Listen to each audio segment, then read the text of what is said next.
Storcolo! Ah, Era la finestra. è la finestra. regna.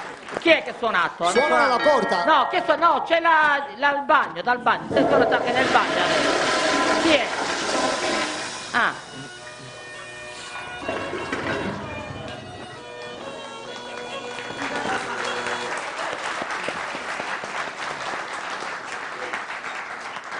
Buonasera. Ma stava suonando lei o stava suonando... Ah, forse stava suonando che... Cosa serve? Che te con questo virus di AIDS? Ah no, sto vorrendo il cicacotropino.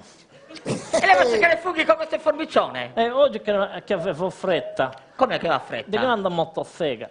E trova funghi a motosega? Ah? Trova funghi... Un anno sono andato anche a Mettitrebbia. Esagerato. Ho canno passato, mazze tamburo. E ne ha trovato funghi? L'altro giorno sono andato a motosega, sono andato a tutto nero, un porcino. Un porcino tutto nero e Ha tagliera. parlato... Pof! A terra. E quanto pesara? Ah? Quanto vuoi pesare? 85.000 kilos.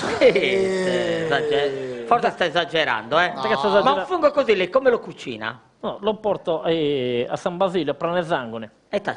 C'è questo cacchio de pinciato a manna panna con la castia sul cielo. Ma che li vigiara? Quello è per l'osservatorio, da lì osservano i... Dalle osservano, no, dalle colciamo, ci gettiamo questo quadropino e poi portiamo 4 leoncini di riso. Addirittura i leoncini. Leoncini di riso, caso in cui pone soffocato tutto, guarda, 3 risi buttando questa cacchia cosa. Butti questa cosa. Dopo arriva tutta questa trecena, tutto scazzo di gente. No, vabbè. Gente, chi c'era della Trecenta che mangiava con voi? Ah? Qualche sindaco importante c'era? Era Umberto Uppos. Opus. Come Ma stava parlando a bocca piena? No, ancora non fu di pappente.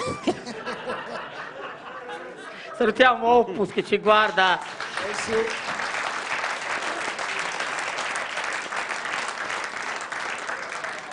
No, Umberto, ti piace quando mi...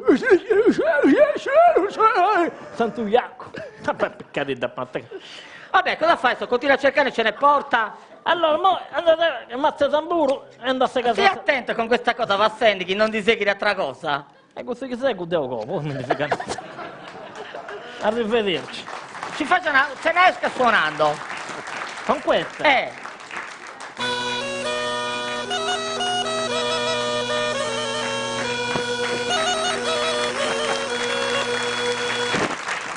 Io volevo